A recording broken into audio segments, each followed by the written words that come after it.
नमस्कार, आपके साथ मैं नेहा आनंद लेकर हाजिर हूँ खबर 40। एक ऐसा बुलेटिन जहां एक ही जगह पर आपको मिलती हैं दिन भर की सारी खबरें, वो भी फटाफट। शुरुआत होगी कारोबार जगत की खबरों के साथ, फिर राजनीति। बुलेटिन के दूसरे हिस्से में होंगी राज्यों की बड़ी खबरें, स्पोर्ट्स, एंटरटेनमेंट के तड़के के साथ दुनिया जहान का हाल। तो आइए शुरू करते हैं आज की खबर 40। बाजार में आज भारी उतार चढ़ाव देखने को मिला। शुरुआत आज बढ़त के साथ हुई, लेकिन कारोबार के आखिरी घंटों में मुनाफा वसूली हावी हो गई। बाजार लाल निशान में बंद हुआ। सेंसेक्स रिकॉर्ड हाई से 268 अंक फिसल के बंद हुआ। कारोबार के दौरान सेंसेक्स ने 53,129 का रिकॉर्ड हाई स्तर भी छुआ। निफ्टी भी 15,915 के ऑल टाइम हाई से 1 अंक नीचे रह गया। ऊपरी स्तरों पर मुनाफा वसूली ने बाजार पर दबाव बनाने का काम किया। कारोबार के अंत में सेंसेक्स 19 अंक और निफ्टी 16 अंक गिरकर आज बंद हुआ है। हालांकि बैंकिंग शेयरों में तेजी की बदौलत बैंक निफ्टी 367 अंक चढ़कर बंद होने में कामयाब रहा। ओपेक और नॉन ओपेक देशों की बैठक बेनतीजा रहने से कच्चे तेल में उबाल बढ़ता चला जा रहा है। आज ब्रेंट क्रूड को हमने $77 के पार पहुंचते देखा। क्रूड के भाव तकरीबन 3 साल की ऊंचाई पर हैं। घरेलू बाजार में क्रूड की कीमतों में इस साल हमने 60% से ज्यादा का इजाफा आते देखा है। ऐसे में ओपेक नॉन ओपेक की बैठक बेनतीजा रद्द होने से कीमतों में उबाल की आशंका और बढ़ गई है। इस साल एमसीएक्स पर कच्चा तेल 61% से ज्यादा उछाल दिखा चुका है। आपको बता दें कि ओपेक की बैठक में कच्चे तेल के उत्पादन में बढ़ोतरी पर फैसला होना था। खबरों के मुताबिक बैठक में यूएई ने प्रस्ताव का विरोध किया। एनएमडीसी के ओएफएस यानी कि ऑफर फॉर सेल को शानदार रिस्पांस मिला है। आज नॉन रिटेल हिस्सा दुगने से ज्यादा भरकर बंद हुआ। कंपनी के इसका फ्लोर प्राइस तकरीबन 6% डिस्काउंट पर ₹165 तय किया था। कल ये रिटेल निवेशकों के लिए खुलेगा। आपको बता दें कि सरकार ओएफएस के जरिए कंपनी में अपनी 4% हिस्सेदारी बेच रही है। एनएमडीसी में भारत सरकार की हिस्सेदारी 68.29% है। आईपीओ मार्केट में कल यानी कि 7 जुलाई को जमकर एक्शन रहने वाला है। कल 2 दिग्गज कंपनियां अपना आईपीओ लेकर आ रही हैं। इसमें एक कंपनी जीआर इंफ्रा और दूसरी क्लीन साइंस टेक्नोलॉजी है। जीआर इंफ्रा का आईपीओ का साइज 963 करोड़ रुपए का है, तो वहीं क्लीन साइंस के आईपीओ का साइज 1547 करोड़ रुपए का है। दोनों कंपनियों का आईपीओ 7 जुलाई से 9 जुलाई तक निवेश के लिए खुला रहेगा। जीआर इंफ्रा के आईपीओ के लिए प्राइस बैंड 828 से 837 रुपए प्रति शेयर तय किया गया है, तो क्लीन साइंस टेक्नोलॉजी ने प्राइस बैंड 880 से 900 रुपए प्रति शेयर तय किया है। निवेशक इस हफ्ते के आखिर तक आईपीओ के लिए बोली लगा सकते हैं। फूड डिलीवरी कंपनी जोमेटो का आईपीओ 19 से 22 जुलाई तक खुला रहेगा। इसके एक शेयर की कीमत 70 से 72 रुपए तय की जा सकती है। 21 जुलाई को बकरीद होने से इशू 4 दिन खुला रहेगा। कंपनी इसके जरिए 9,375 करोड़ रुपए जुटाएगी। पिछले 4 सालों में ये दूसरा सबसे बड़ा आईपीओ होगा। पिछले साल एसबीआई कार्ड्स ने 10,355 करोड़ जुटाए थे। जोमेटो के आईपीओ में 9,000 करोड़ रुपए का प्राइमरी सेल होगा, जबकि 375 करोड़ रुपए का शेयर ऑफर फॉर सेल होगा। ऑफर फॉर सेल मतलब कंपनी में दूसरे हिस्सेदार अपने शेयर बेचेंगे। रिटेल और हाई नेटवर्थ इंडिविजुअल्स के लिए 25% हिस्सा रिजर्व है। 72 रुपए के हिसाब से कंपनी का वैल्यूएशन 56,200 करोड़ रुपए है। कोरोना की दूसरी लहर के बीच जीएसटी यानी कि goods and service tax collection में भारी गिरावट आई है। जून में जीएसटी कलेक्शन घटकर 92,849 करोड़ रुपए रह गया है। मई में ये 1,02,000 करोड़ रुपए रहा था। जून में जीएसटी कलेक्शन 9 महीने में पहली बार 1 लाख करोड़ रुपए के नीचे आया है। इससे पहले सितंबर 2020 में जीएसटी कलेक्शन 95,480 करोड़ रुपए था। फाइनेंस मिनिस्ट्री के मुताबिक जून के लिए जीएसटी कलेक्शन मई के दौरान किए गए कारोबारी लेन देन से संबंधित है। इस दौरान ज्यादातर राज्यों और केंद्र शासित प्रदेशों में पूर्ण या आंशिक लॉकडाउन लगा था। सरकार लेदर सेक्टर के लिए पीएलआई यानी कि प्रोडक्शन लिंक्ड इंसेंटिव स्कीम लाने की तैयारी में है। सूत्रों के मुताबिक डीपीआईआईटी जल्द ही टेक्सटाइल और वित्त मंत्रालय के साथ इसके लिए प्रस्ताव तैयार करेगा। सूत्रों का कहना है कि लेदर सेक्टर को 6 से 8% के बीच पीएलआई देने का प्रस्ताव है। आपको बता दें कि भारतीय लेदर इंडस्ट्री का दुनिया के लेदर प्रोडक्शन में 13% की हिस्सेदारी है। सूत्रों के मुताबिक पिछले साल के बदले इस साल पीएलआई स्कीम का दायरा 2% बढ़ाया जा सकता है।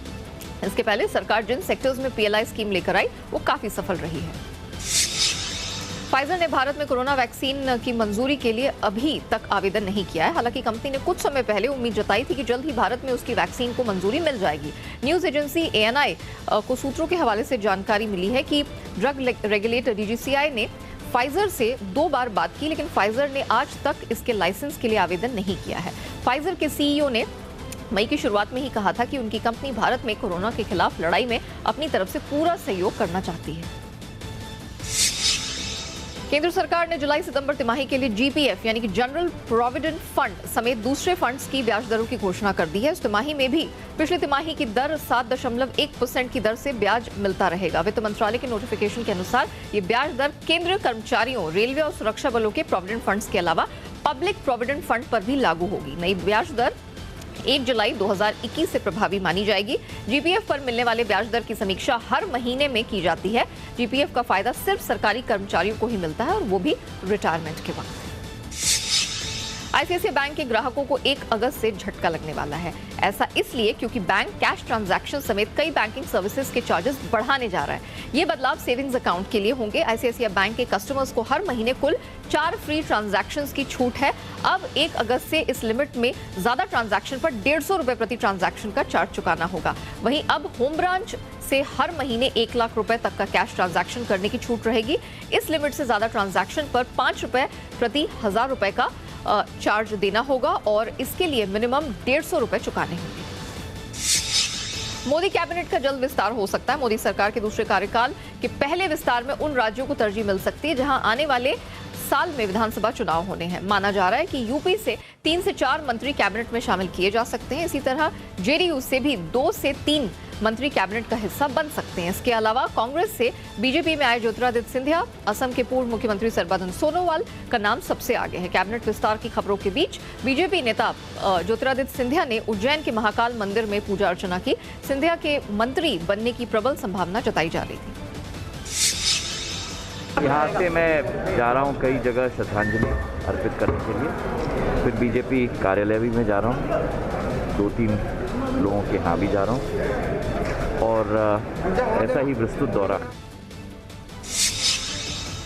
एलजेपी नेता चिराग पासवान ने कैबिनेट विस्तार को लेकर धमकी दी है। चिराग ने पटना में कहा है कि एलजेपी कोटे से पशुपति पारस को केंद्रीय मंत्रिमंडल में शामिल किया गया तो वो कोर्ट जाएंगे। उन्होंने कहा कि वो पार्टी के राष्ट्रीय अध्यक्ष हैं और पार्टी उनकी है। उन्होंने कहा कि उनकी अनुमति के बिना पार्टी के कोटे से किसी भी सांसद को मंत्री बनाना गलत है। आपको बता दें कि चर्चा है कि पशुपति पारस को एलजेपी कोटे से मंत्री बनाया जा सकता है। मैंने इस बात को एक पत्र के माध्यम से मैंने दिया है कि इन लोगों को हम लोगों ने पार्टी से निकाल दिया है। पार्टी से अब इनमें से किसी भी सांसद का कोई संबंध नहीं है। इनको आप निर्दलीय सांसद के तौर पर देखिए, पूरी तरीके से प्रधानमंत्री जी का अधिकार क्षेत्र है कि वो किसको मंत्री बनाए नहीं बनाए, उसमें मेरा कोई हस्तक्षेप रहना संभव ही नहीं है। पर हाँ, अगर मेरी पार्टी का सांसद कहकर अगर उनको बनाया जाएगा तो मुझे आपत्ति होगी। उसके लिए भले मुझे न्यायालय भी जाना पड़े तो मैं न्यायालय भी जाऊंगा, क्योंकि ये मेरी पार्टी के ये सांसद नहीं है। केंद्र सरकार में कैबिनेट विस्तार से पहले राष्ट्रपति रामनाथ कोविंद ने एक साथ 8 राज्यपालों की नियुक्ति की। इनमें से केंद्रीय मंत्री थावरचंद गहलोत भी हैं। इन्होंने कर्नाटक का गवर्नर इन्हें बनाया गया। राष्ट्रपति ने गुजरात बीजेपी के नेता मंगूभाई छगनभाई पटेल को मध्य प्रदेश का राज्यपाल और गोवा के बीजेपी नेता राजेंद्र विश्वनाथ अर्लेकर को हिमाचल प्रदेश का राज्यपाल नियुक्त किया है। इसी तरह आंध्र प्रदेश के बीजेपी नेता डॉक्टर हरि बाबू कंबत्ती को मिजोरम का राज्यपाल नियुक्त किया गया है। मिजोरम के राज्यपाल पीएस पिल्लई को गोवा का राज्यपाल नियुक्त किया गया है।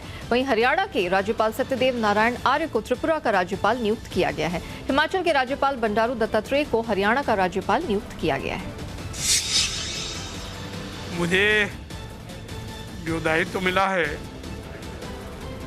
कर्नाटक के राज्यपाल के रूप में काम करने का, मैं प्रधानमंत्री जी का, राष्ट्रपति जी का और वरिष्ठ नेतृत्व का आभार व्यक्त करता हूं और विश्वास करता हूं कि जो दायित्व मुझे मिला है कर्तव्यनिष्ठा से, ईमानदारी से, कठोर परिश्रम करके निभाऊंगा।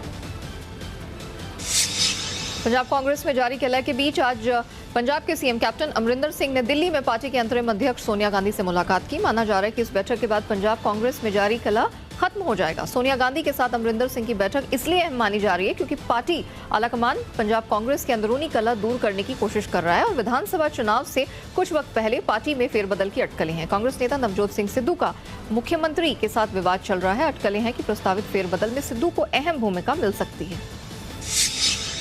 कोरोना के मोर्चे पर राहत वाली खबर है। 111 दिन बाद देश में बीते 24 घंटे में सबसे कम तकरीबन 35,000 नए केसेस सामने आए हैं। इस दौरान कुल 553 लोगों की वायरस से मौत हुई है। वहीं 24 घंटे में करीब 52,000 मरीज संक्रमण से ठीक भी हुए हैं। फिलहाल देश में 101 दिन बाद सबसे कम 4,64,000 एक्टिव केसेस बताए जा रहे हैं। आपको बता दें कि देश में कोरोना से रिकवरी रेट 97% के पार पहुंच चुका है। वहीं देश में चलाए जा रहे कोरोना वैक्सीनेशन अभियान के तहत अब तक कुल 35 करोड़ से ज्यादा टीकाकरण हो चुका है। देश में कोरोना की दूसरी लहर के कमजोर पड़ने के बीच तीसरी लहर की आशंका जताई गई है। एसबीआई रिसर्च की रिपोर्ट में अगस्त में तीसरी लहर आने का दावा किया गया है। इस रिपोर्ट में कहा गया है कि थर्ड वेव का पीक सितंबर में आएगा। रिपोर्ट के मुताबिक तीसरी लहर का पीक दूसरी लहर के पीक से दुगना यानी कि 1.7 गुना ज्यादा होगा। रिपोर्ट में यह भी कहा गया है कि अभी के जुलाई के दूसरे हफ्ते तक रोजाना नए मामलों की संख्या 10,000 तक आ जाएगी। ये अगस्त के दूसरे पखवाड़े से फिर बढ़ना शुरू होगी। रिपोर्ट में फिलहाल इससे बचने के लिए सावधानी और वैक्सीनेशन यही दो हथियार बताए गए हैं। एसबीआई की एक रिपोर्ट में जहां अगस्त में तीसरी लहर आने की आशंका जताई गई है, वहीं देश में लापरवाही की भी कई तस्वीरें सामने निकल कर आ रही हैं। लोग हिल स्टेशनों पर घूमने जा रहे हैं, जिसके कारण अलग अलग जगहों पर भारी भीड़ जमा हो रही है। इससे संक्रमण फैलने का खतरा बढ़ रहा है। तीसरी लहर की चेतावनी लगातार दी जा रही है। माना जा रहा है कि ये कोरोना की दूसरी लहर से भी अधिक खतरनाक हो सकती है, लेकिन बावजूद इसके लोग मान नहीं रहे हैं और घूमने के लिए निकल रहे हैं। इस तरह की लापरवाही खतरनाक साबित हो सकती है। लॉकडाउन में छूट मिलने के बाद बाजारों और टूरिस्ट प्लेस पर बढ़ रही भीड़ पर स्वास्थ्य मंत्रालय ने चिंता जताई है। मंत्रालय के ज्वाइंट सेक्रेटरी लव अग्रवाल ने प्रेस कॉन्फ्रेंस में कहा कि कोरोना की दूसरी लहर सीमित दायरे में ही सही लेकिन अब भी मौजूद है। हिल स्टेशनों पर भारी भीड़ का जिक्र कर उन्होंने कहा कि ऐसा करना अब तक के फायदे को कम कर सकता है। में लोग बिना मास्क के घूम रहे हैं, बिना फिजिकल डिस्टेंसिंग के घूम रहे हैं, बाजारों में बिना फिजिकल डिस्टेंसिंग के घूम रहे हैं। यह ऐसा एक माहौल क्रिएट करेगा जिसमें अब तक जो gain in terms of management of Covid जो हमने लिए हैं वह फिर से नलीफाई हो सकते हैं। वह फिर से हम उसको भूल के फिर हमें एक और चैलेंज का सामना करना पड़ सकता है। कोरोना काल में महाराष्ट्र में एक राहत वाली खबर आई है। मेस्टा यानी कि Maharashtra English school trustee association ने स्कूल फीस में तकरीबन 25% की कटौती का ऐलान किया है। ये कटौती राज्य के 18,000 स्कूलों पर लागू होगी। एसोसिएशन के मुताबिक इस फैसले से राज्य के 60% बच्चों को फायदा होगा। मेस्टा ने यह भी कहा है कि कोविड की वजह से अनाथ हुए बच्चों को फ्री शिक्षा दी जाएगी। आपको बता दें कि बजट इंग्लिश मीडियम स्कूलों की सालाना फीस करीब 20,000 के आसपास है। 18,000 स्कूलों में आईसीएसई, सीबीएसई, स्टेट बोर्ड के स्कूल शामिल हैं। आज तिब्बती धर्मगुरु दलाई लामा का जन्मदिन है। इस मौके पर प्रधानमंत्री नरेंद्र मोदी ने दलाई लामा के 86वें जन्मदिन पर उन्हें बधाई दी। प्रधानमंत्री ने अपने ट्वीट में बताया कि उन्होंने दलाई लामा से फोन पर बात की, उनको जन्मदिन की शुभकामनाएं दी। ये काफी महत्वपूर्ण कदम है क्योंकि पहली बार इस तरह की कोई सार्वजनिक घोषणा की गई है कि पीएम मोदी ने दलाई लामा के जन्मदिन पर उन्हें फोन किया। इससे पहले कई महत्वपूर्ण मौकों पर ऐसी कोई घोषणा नहीं की गई थी, चाहे वो 2017 में डोकलाम हो या फिर 2020 में गलवान का संकट। हालांकि जब पीएम मोदी गुजरात के मुख्यमंत्री थे तब वो दलाई लामा को नियमित रूप से शुभकामनाएं देते थे। ट्विटर को आज एक बार फिर दिल्ली हाईकोर्ट से फटकार मिली है। हाईकोर्ट ने ट्विटर को 8 जुलाई तक इस बात पर जवाब देने को कहा है कि अभी तक कंपनी ने रेजिडेंट ग्रीवेंस ऑफिसर की नियुक्ति क्यों नहीं की है। सुनवाई के दौरान ट्विटर ने माना कि उसने अब तक नए आईटी नियमों का पूरी तरह पालन नहीं किया है। सुनवाई के दौरान कोर्ट ने नाराजगी जताते हुए कहा कि नए आईटी नियमों के तहत शिकायत ग्रीवेंस अधिकारी की नियुक्ति नहीं कर ट्विटर कानून की अवहेलना कर रहा है। जस्टिस रेखा पल्ली ने ट्विटर को फटकार लगाते हुए पूछा कि ग्रीवेंस अधिकारी की नियुक्ति में कितना समय लगेगा। उन्होंने कहा कि अगर ट्विटर को लगता है कि वो अपनी मर्जी से जितना समय लेना चाहता है ले सकता है तो हम ऐसा नहीं होने देंगे।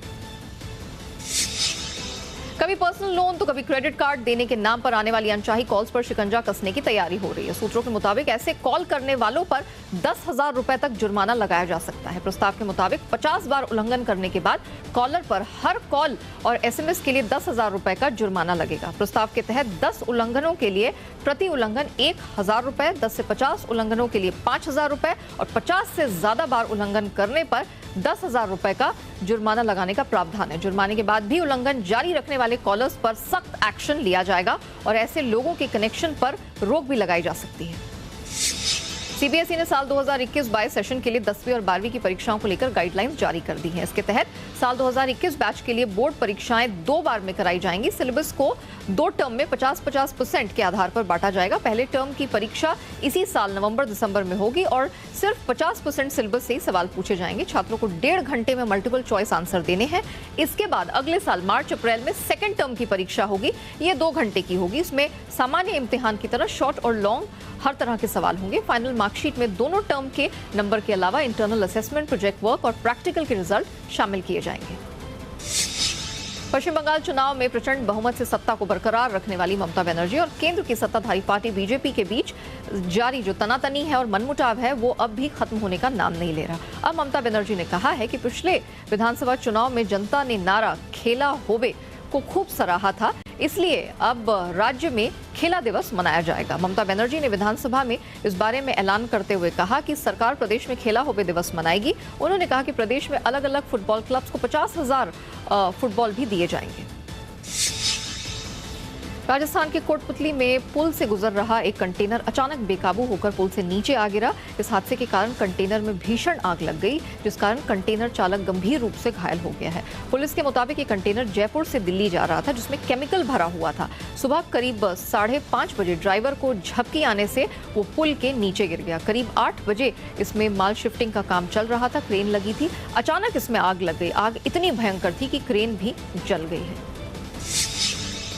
बॉलीवुड फिल्म मेकर करण जौहर 5 साल बाद डायरेक्शन में वापस लौट आए हैं। उन्होंने बतौर डायरेक्टर अपनी अगली फिल्म का ऐलान कर दिया। उनकी अगली फिल्म का नाम रॉकी और रानी की प्रेम कहानी है। इस फिल्म में आलिया भट्ट और रणवीर सिंह मुख्य भूमिका निभाते नजर आएंगे। इसके अलावा फिल्म में लेजेंडरी धर्मेंद्र, जया बच्चन और शुबाना आजमी भी काफी खास किरदार में दिखाई देंगे। करण जौहर के डायरेक्शन में बनने वाली ये फिल्म अगले साल रिलीज होगी। एक्टर सिद्धार्थ मल्होत्रा इन दिनों कई फिल्मों की शूटिंग में बिजी हैं। अब हाल ही में सिद्धार्थ मल्होत्रा ने शेरशाह के बाद फिल्म मेकर करण जौहर के धर्मा प्रोडक्शंस की एक और नई फिल्म साइन कर ली है। सूत्रों के मुताबिक सिद्धार्थ ने करण की जो फिल्म साइन की है वो एक बिग एक्शन मूवी होगी। इस फिल्म का निर्देशन किसी नए डायरेक्टर को सौंपा जाएगा। सिद्धार्थ अपनी अपकमिंग फिल्म मिशन मजनू और थैंक गॉड की शूटिंग खत्म करने के बाद इस फिल्म का काम शुरू करेंगे। उनकी इस फिल्म को 2022 में रिलीज किया जाएगा। नेटफ्लिक्स पर रिलीज हुई फिल्म हसीन दिलरुबा के लिए चर्चाओं के बीच तापसी पन्नू ने नई तेलुगु फिल्म साइन की है। इस फिल्म का नाम मिशन इम्पॉसिबल है। फिल्म का निर्देशन स्वरूप RSJ कर रहे हैं, जबकि इसका निर्माण निरंजन रेड्डी और अनेश रेड्डी करेंगे। तापसी 2 साल बाद तेलुगु फिल्म इंडस्ट्री में लौट रही है। इससे पहले तमिल तेलुगु में रिलीज हुई गेम ओवर में तापसी नजर आई थी। इसका एक वर्किंग फोटो भी रिलीज किया गया है। तापसी एक लैपटॉप के सामने बैठी परेशान नजर आ रही हैं। उनका एक हाथ स्लिंग में है। बिग बॉस 14 के फेम सिंगर राहुल वैद्य और दिशा परमार की शादी 16 जुलाई को होने जा रही है। ये खबर खुद राहुल ने शेयर की। वो हाल ही में खतरों के खिलाड़ी 11 की शूटिंग करके केप टाउन से लौट रहे हैं। राहुल ने बताया कि दोनों हमेशा से क्लोज वेडिंग के पक्ष में रहे हैं। शादी वैदिक रीति से होगी और समारोह में गुरबानी शब्द भी गाए जाएंगे। दिशा परमार ने अपना वेडिंग कार्ड भी सोशल मीडिया पर शेयर किया। ये कपल 2018 में करीब आया था। टीवी शो सांस की एक्ट्रेस शगुफ्ता अली ने अपने बुरे वक्त की कहानी शेयर की है। शगुफ्ता पिछले 4 साल से फाइनेंशियली परेशान है। काम की कमी और कोविड-19 महामारी ने उनकी सारी बचत खत्म कर दी है। वक्त इतना बुरा आया कि उन्हें अपनी कार और जेवर भी बेचने पड़ गए, जिसके कारण उन्होंने मदद की गुहार लगाई। शगुफ्ता की हालत की खबर लगते ही सिने और टीवी कलाकारों के एसोसिएशन सिंटा ने बताया कि शगुफ्ता अली तक पहुंचेंगे। टीम इंडिया को इंग्लैंड के खिलाफ उसी के घर में 5 टेस्ट मैचों की सीरीज खेलनी है। ये सभी मैच दर्शकों से भरे स्टेडियम में खेले जा सकते हैं। उम्मीद इंग्लैंड के प्रधानमंत्री बोरिस जॉनसन के कोरोना प्रतिबंध हटाने के बयान के बाद से जगी है। बता दें कि बोरिस जॉनसन ने कहा है कि 19 जुलाई से इंग्लैंड में लगभग पूरी तरह से प्रतिबंध हटा दिए जाएंगे। भारतीय टीम को इंग्लैंड दौरे पर पहला टेस्ट नॉटिंघम में 4 अगस्त से खेलना है। 5 टेस्ट की सीरीज का आखिरी मुकाबला 10 सितंबर को मैनचेस्टर में होगा। इंग्लैंड क्रिकेट पर कोरोना का साया मंडराने लगा है। टीम के 3 खिलाड़ी समेत 7 स्टाफ मेंबर्स पॉजिटिव पाए गए हैं। इंग्लैंड को अपने घर में पाकिस्तान के खिलाफ 3 वनडे और 3 T20 की सीरीज खेलनी है। पहला मैच 8 जुलाई को होना है। इसके बाद अगस्त से टीम इंडिया के खिलाफ 5 टेस्ट की सीरीज होनी है। साउथ अमेरिका की सबसे बड़ी फुटबॉल चैंपियनशिप कोपा अमेरिका में डिफेंडिंग चैंपियन ब्राजील फाइनल में पहुंच गई है। उसने सेमीफाइनल में पेरू को 1-0 से शिकस्त दी। मैच काफी रोमांचक रहा। ब्राजील ने पहली ही हाफ में 1-0 की बढ़त बना ली है। ये निर्णायक गोल लुकास पकेटा ने 35वें मिनट में दागा, जो नेमार जूनियर ने असिस्ट किया। श्रीलंका के खिलाफ 13 जुलाई से शुरू हो रही वनडे सीरीज से पहले भारतीय टीम ने सोमवार को आपस में टीम बनाकर इंट्रा स्क्वाड मैच खेला। T20 फॉर्मेट में हुए इस मुकाबले में स्विंग गेंदबाज भुवनेश्वर की अगुवाई वाली टीम ने शिखर धवन 11 को हरा दिया। धवन की टीम की ओर से मनीष पांडे और भुवनेश्वर की टीम की ओर से सूर्य कुमार यादव ने अर्धशतक जमाए। इस मैच में धवन 11 ने पहले बल्लेबाजी करते हुए 4 विकेट पर 154 रन बनाए। दिग्गज महिला मुक्केबाज MC मैरीकॉम और पुरुष हॉकी टीम के कप्तान मनप्रीत सिंह टोक्यो ओलंपिक की ओपनिंग सेरेमनी में भारत के ध्वजवाहक होंगे। भारतीय ओलंपिक एसोसिएशन ने यह फैसला लिया है। फैसले की जानकारी टोक्यो ओलंपिक के आयोजकों को दे दी गई है। वहीं क्लोजिंग सेरेमनी में बजरंग पूनिया को ध्वजवाहक होने की जिम्मेदारी दी गई है। टोक्यो ओलंपिक की शुरुआत 23 जुलाई से हो रही है।